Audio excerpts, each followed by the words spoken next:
Welcome in everybody to Betting Pros. It's time to place your bets. This is me, Joey P, Joe P Zapia, and this is BPNFL. It's time to preview the NFC South. That's right, the dirty South here. How dirty is it going to get? Well, the New Orleans Saints are in this division, so one can only imagine how far down we're going to go. But, of course, to help me break down all the win totals, the division winners, and our favorite bets, Terrell Furman Jr. and the Undertaker himself, Andrew Erickson, as we fly through our preview series here. Don't forget to subscribe to the channel because we're trying to hit 100,000 subscribers this year on Betting Pros. Now, we could do it with your help, so subscribe today. Drop your comments below. Like this video. It's easy to do.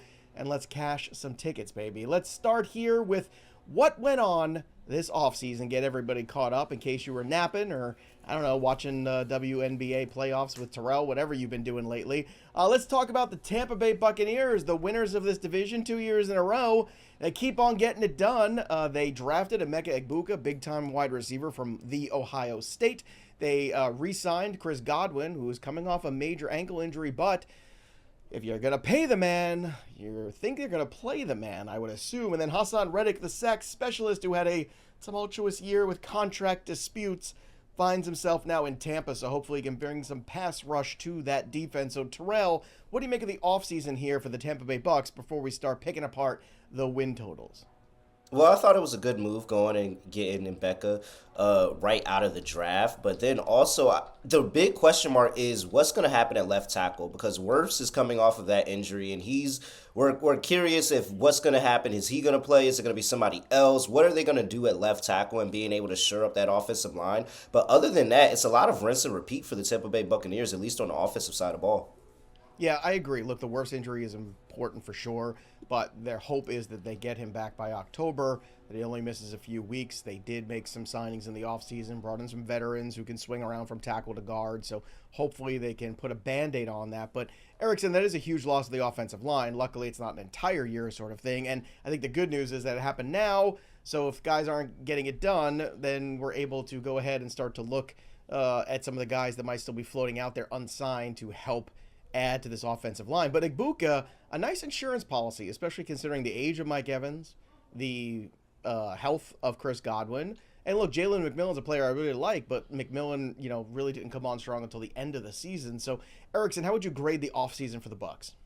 Well, I think, again, using hindsight, do you think that the Buccaneers would have still drafted Egbuka knowing that this Tristan Wirfs injury was going to happen? So Interesting. Because that's how I kind of look at the situation, where it seemed like they were pretty set at receiver. They paid Chris Godwin, like you said, so we were under the impression, well, if they paid him, then they must have at least some confidence that he's going to be ready for week one or to start the season. But now that's really in doubt.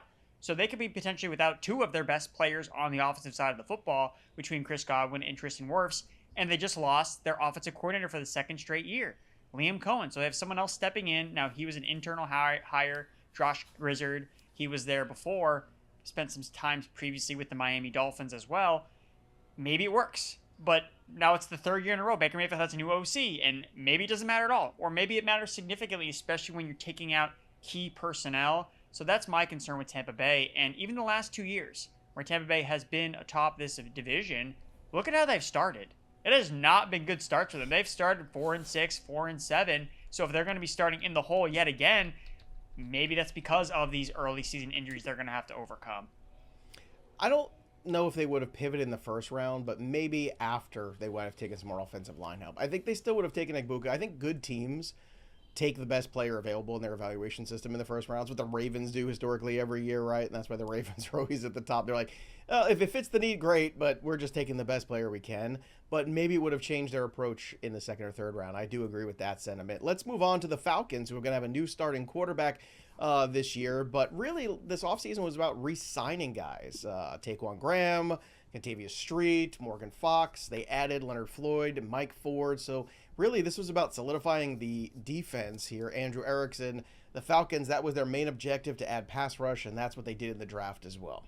Yep, adding Jalen Walker, which at the time looked like a steal, and then they just pissed away all the value by trading up to draft James Pierce Jr. Now, if James Pierce Jr. is an all-pro pass rusher, then no one's going to remember what they paid up to get him. It's really a matter about will this player hit or not, because the Falcons just have never had a pass rush since I can remember. So if those 2 first-round picks can hit, then you're going to see this defense, I think, take a major step forward, because that's just the thing that's been non-existent, is any semblance of a pass rush. So they clearly addressed that through the NFL draft, only drafting basically defensive players with the top-end draft capital, because, I mean, this offense has to be ready to go. All they've done is invest first-round pick after first-round pick into the skill positions, and the quarterback last year with Michael Penix. I like him, his odds, taking that step forward in year 2. Zach Robinson comes from the Rams system. I think this Falcons offense is going to be a lot of fun, so I think you're going to see some growth with them, especially if this defense can just be a little bit better in 2025. Terrell, I think that Michael Penix was unfairly maligned going into the draft process. I really do. Sometimes those lefty quarterbacks don't get enough love. I saw him make big throw after big throw in games for Washington where I was like, I can't believe he made that throw. I can't believe he went deep in that moment. I can't believe he did that. He's a mobile guy. Certainly anything's more mobile than Kirk Cousins. I'm cautiously optimistic this change of quarterback is going to be good for them in this 2025 season, and they are possibly going to hit the ground running, which is good. The question is, did all this investment in the capital and defense you think is going to pay off on that side of the football? Well, I'd like to say, for one, as a Giants lover, Michael Penix was my pick last year.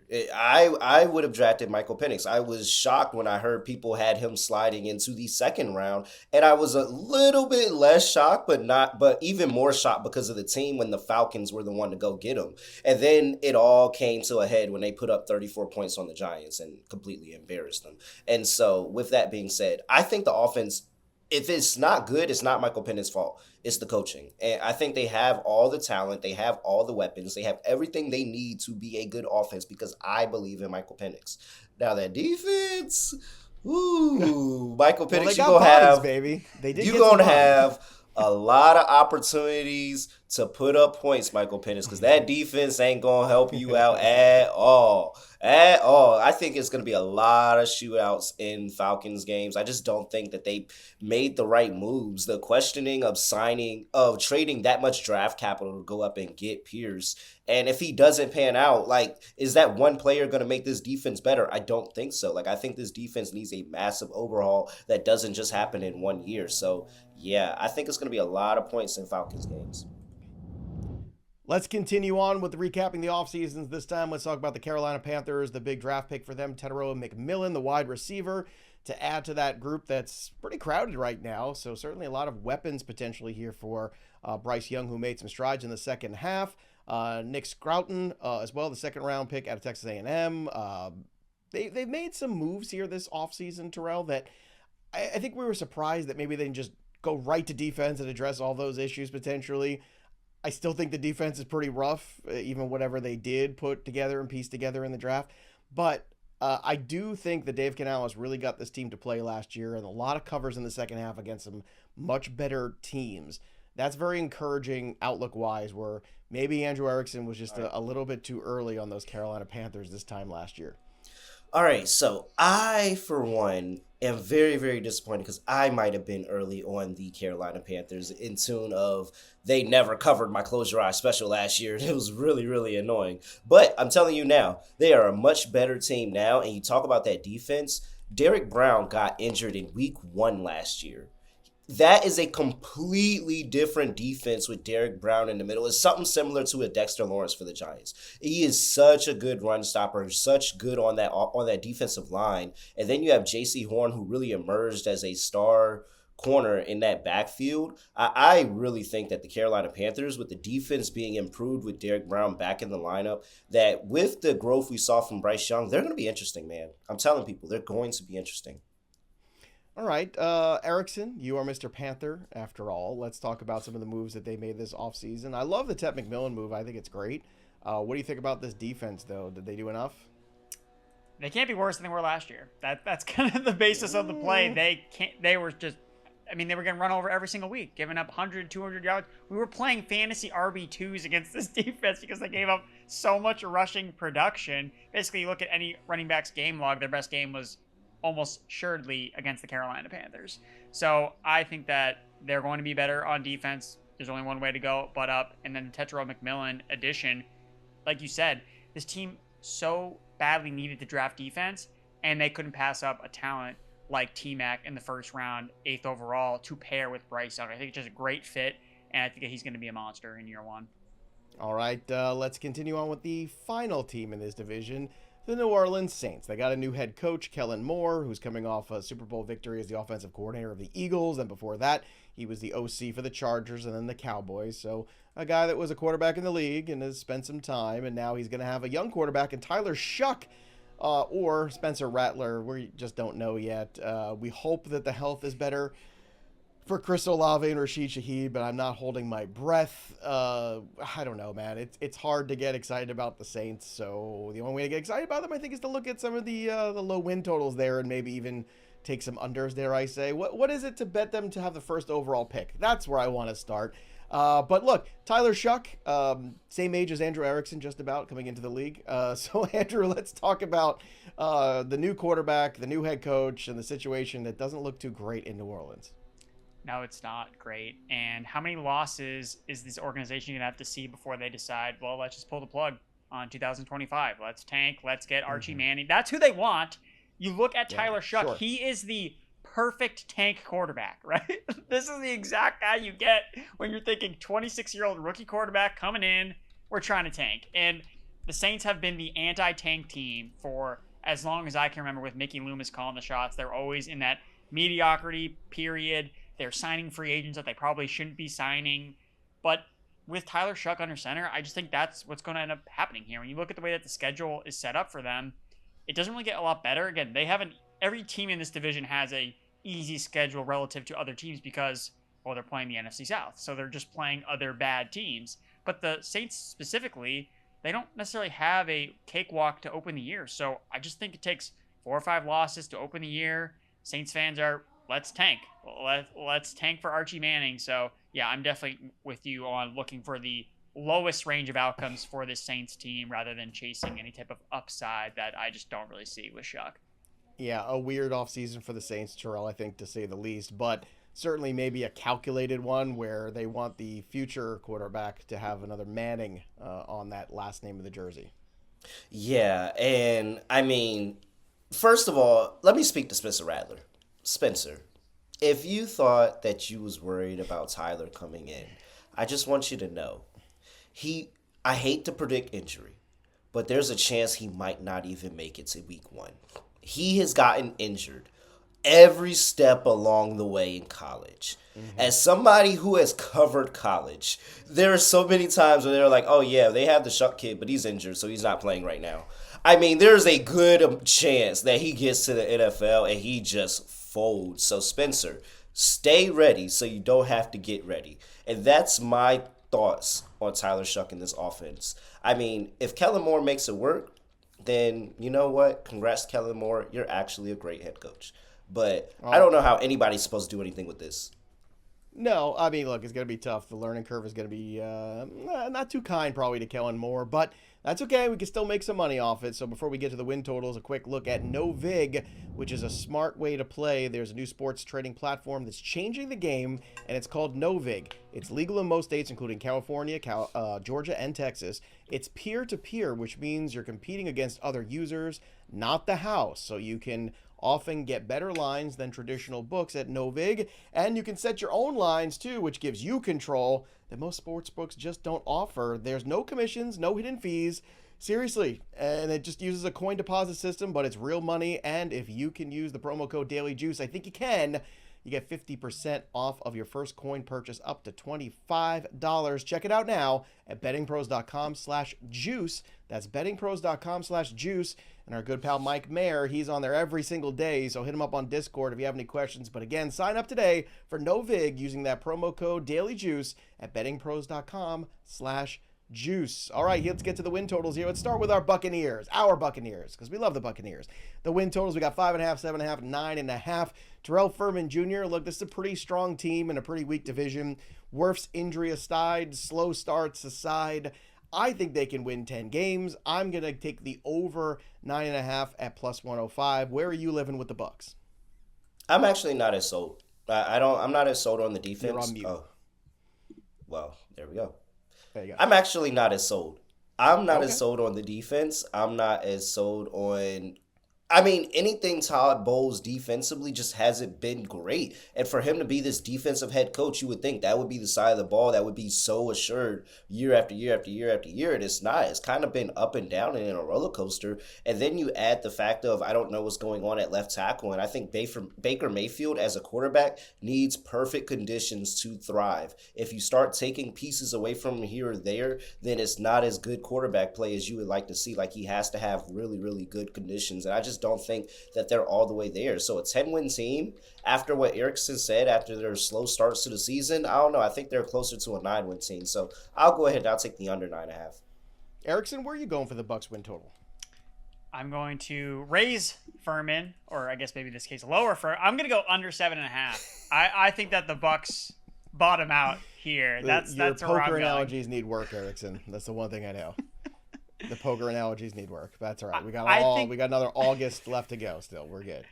I think that the slow start, I don't know if they're going to be able to overcome it. That's where I get concerned about this Bucs team. When you look at Mayfield, again, putting him in situations where he can succeed, he was the third least pressure quarterback last year, but he had the fifth highest pressure to sack rate. So when he does get pressured, he takes sacks.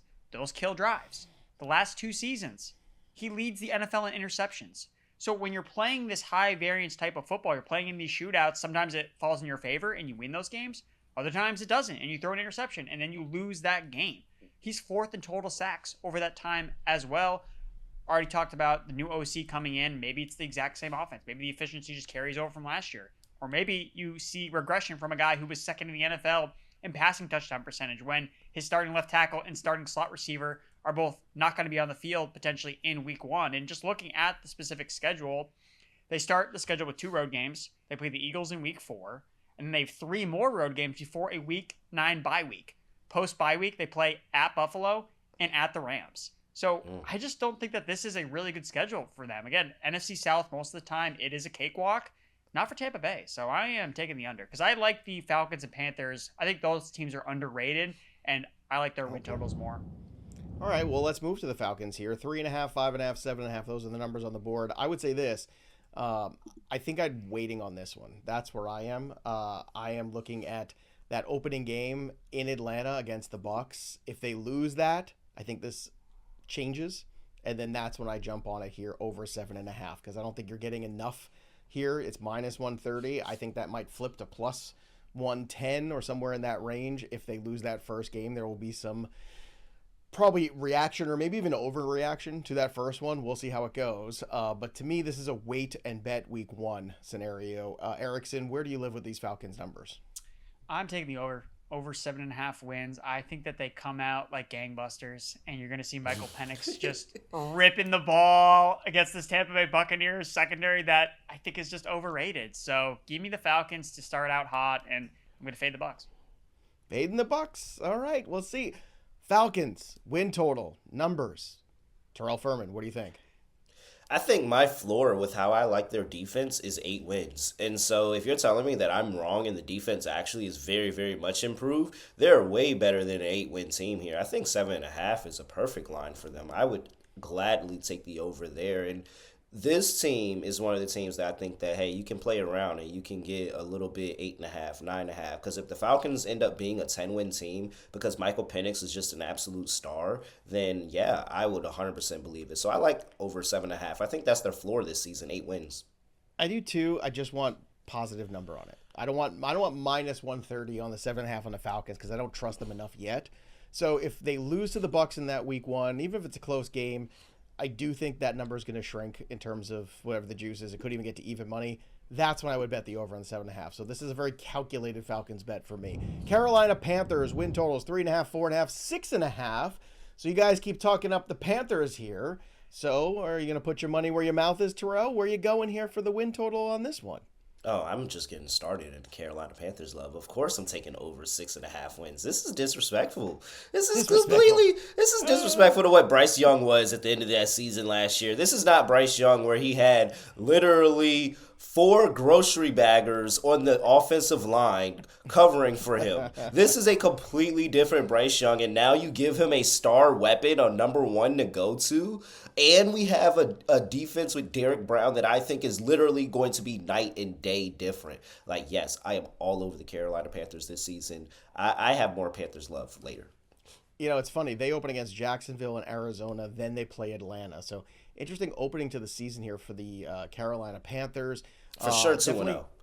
Well, I was going to say, I think, after those 3 games, 2-1, I would think. And then looking at the close, I always like to look at the openings and closes of the season. They do have a late bye week. It's week 14, but then coming out of the bye, they played New Orleans, then Tampa, Seattle, and Tampa again. So all their Tampa Bay games are backloaded in the schedule. They do a home and home, basically, on December 14th and then in week 18 again. So that's kind of interesting here where they might be. They could build on that momentum that they started last year quite well, Andrew Erickson, especially if they can stay healthy. That's going to be a big thing here for these Panthers. But what do you think about this win total, Andrew?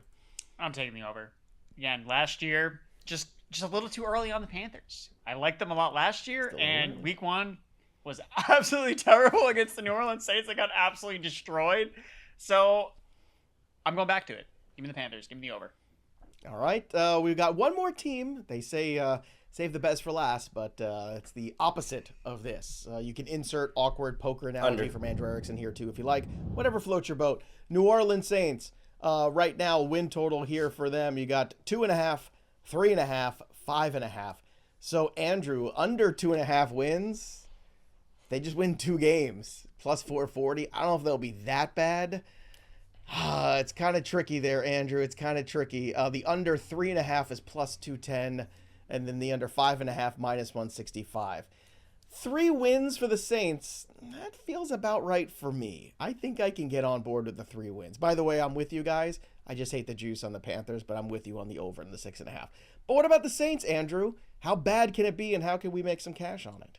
I think it'd be pretty bad. I don't know if I can get there, like you said, under the 2.5 wins. To me, this team reminds me a lot of that 2023 Texans team that went 3-13-1 before they fired everybody, and then they drafted Stroud, they got D'Amico Ryan. So although I think that Kellen Moore is safe for this year, I think that his job is going to be fine. He knows the front office knows what he's working with. I think 3 is probably the appropriate number. Although I think that maybe the better play is to look at odds of them to have the number 1 overall pick. I don't know exactly what that would pay out, but under 3.5 would be the one that I would gravitate towards the most at plus 210.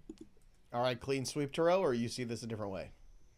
No, I don't think they're going to be any good. I mean, I've given out my Seahawks fewest wins bet. The team that could dethrone me are the New Orleans Saints. Didn't we talk about the Saints and Seahawks playing each other? That was that's the game.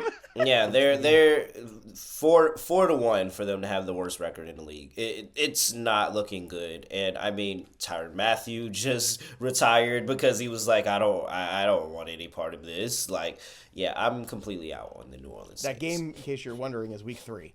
So you're going to know early on, Terrell, how things are going here on that one. So those are the win totals. That's the look. Let's take a look. And you know what? It's not 100% chance that Tyler Shuck is even playing by week 3, to be honest. It's not 100% chance. It could very well be Spencer Rattler. It could, I mean, for numerous reasons.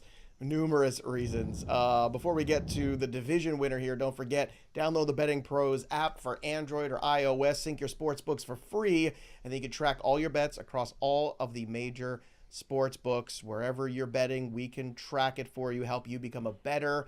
That's what it's all about. Again, sync your sports books, and it'll tally which picks are hitting, which picks miss. You can also track other people's picks on the app too, which is really cool, so you can see who's hot in the NFL. And, of course, go ahead and bet along with them, because it's us against the world here at Betting Pros. So join us and hang out in that community. Again, download the Betting Pros app today and start using the best betting tools on the planet. Let's look at the division here. For the win, the Buccaneers plus 105 for the three-peat. The Falcons plus 230, tempting. But again, the defense is suspect. Carolina Panthers, they're adorable. They're plus 350. They're chippy. But I just don't know if I can get on board with them winning this division. And then the Saints plus 1,300. I can't believe it's just plus 1,300. I'll be honest with you. I think this is wrong. I think it should be a greater. That's how impossible I think it is for the Saints to win this division. I would put this at plus 2,000 easily. I can't believe it's plus 13. Anyway, look, I know we can make some arguments for the Falcons and Panthers, and I feel like from sitting here, you guys are. I'm not. I'm going to go with the Buccaneers and the chalk here. I know it's boring, blah, blah, blah. Nobody cares. Terrell, you're not boring. Go ahead, lay it on me, because I'm sure it's going to be sexy. Yeah, give me the Panthers. I'm going There with the you Panthers. go. I think the Panthers are going to win the division. Like, I really, really do. I think the Panthers' defense is improved, and I think that we saw what Bryce Young can be. And if they can give him some really, really solid offensive line play, I think that Canales has a really, really good chance of making Bryce Young a good quarterback. I never hated Bryce Young. I always thought it was everything around Bryce Young. And now Bryce Young has everything he needs to succeed. He just needs very solid offensive line play, and I think they can get that. So I like the Panthers. I think the Panthers can be really solid. I don't think it's going to take much to win the division. I think 9-8 can win the division. I think the Panthers can get to a 9-8 season. Erickson, you were kind of giddy there with that selection. Does that mean you agree? I love this pick. I'm also there with the Carolina Panthers at plus 350. I'm pretty sure I bet them to win the division last year. Now, the odds were probably closer to the plus 1,300. So I was going to say, yeah, I think you're a little ahead, but maybe all things are meeting up finally. I don't love that it's plus 350 now, but I think it's still a really great payout because I think that they are going to win this division. And it reminds me of Dan Campbell's first season with Detroit. It started out really, really bad, but in that second half of his rookie year as the head coach, they started covering a lot of games. Really good against the spread. Exactly what we saw from Carolina. If that carries over to the start of this season in a weak division where I like Atlanta, but they do have holes on defense. The Buccaneers I talked about, I think they're going to regress. Again, losing another offensive coordinator. I think that matters, especially protecting Baker Mayfield. So I think it's Carolina Panthers division. I think they're going to end up winning it. And my final point, going to the trends, I know I've talked to you guys, I've talked your ears off about, well, this team's going to go from last place to first place in the division. Now, Carolina last year technically came in third place in the NFC South, but I looked more into it, and it's on a technicality because it was the fifth tiebreaker between them and the New Orleans Saints because they both had a 5-12 record, and they had the same. This is the first of this story you want to tell about worst to first that I could actually get on board with. Okay, but that's what I mean because This is the lone one so far. I was trying to find the right team to fit this narrative, and the Carolina Panthers are the one that's perfect, but they just had to beat the Falcons in Week 18 in overtime to have the same record as the New Orleans Saints. And then, yeah, they had the same division record, conference record, common opponents record. It was strength of victory, which was the fifth tiebreaker that put them ahead of the New Orleans Saints. So, yeah, I mean, basically they did come in last place, tied with the Saints last year. So they're going to go from worst to first. All right. This is the first of the worst to first that I could get on board. What were you trying to sell me last week? You were trying to sell me Titans. Like one of these. Nah, get out of here. No, but it was plus 750. It wasn't bad. It was actually pretty plus interesting. 750. Let's move on to our favorite bets in this division here. I'm keeping this simple. Baker Mayfield regular season total passing yards. Last year was 4,500. They're setting the number at 3,825 and a half. 3,825 and a half. So he's just got to get about 4,000. Baker can do that. All right. So that's cake. Minus 114. Let's lock that in. Bucky Irving to have 1,000 yards rushing. I'm going to lock that in too. 1,000 and a half is the number. I'm going to take over minus 114. I think those are pretty good there. Tetairoa McMillan regular season total receiving yards. I think he can get over this number. I think it's a little low. I could see him getting into the 850s, maybe 875, pushing to 9. The number, though, is just 825 and a half, so I'll take the over on that one at minus 114. So those are my three favorite bets. I got to say, I struggled here to find, fun bets for the NFC South. Maybe Terrell did a better job than I did. Yeah, you're underselling it a lot. Last year, Malik Neighbors, 1,000-yard receiver. Last year, Brock Bowers, 1,000-yard receiver.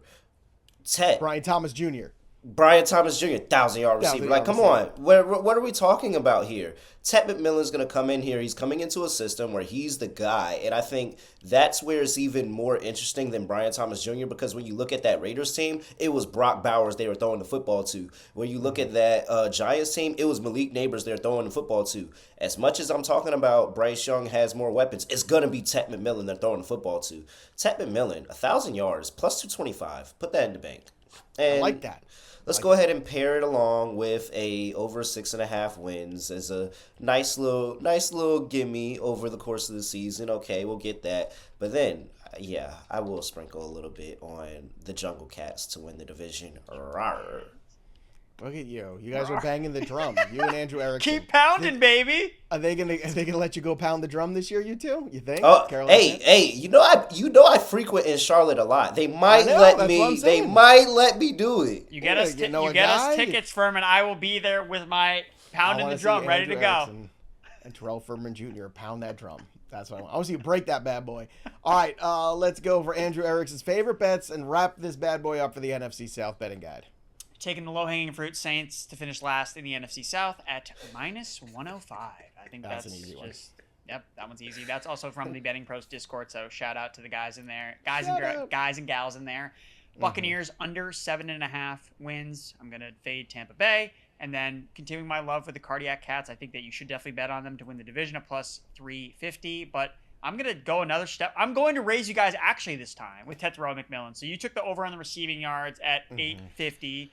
Furman took it over 1,000. I'm going for the big enchilada here. I'm going 16-1 odds to win Offensive Rookie of the Year, Tetairoa McMillan.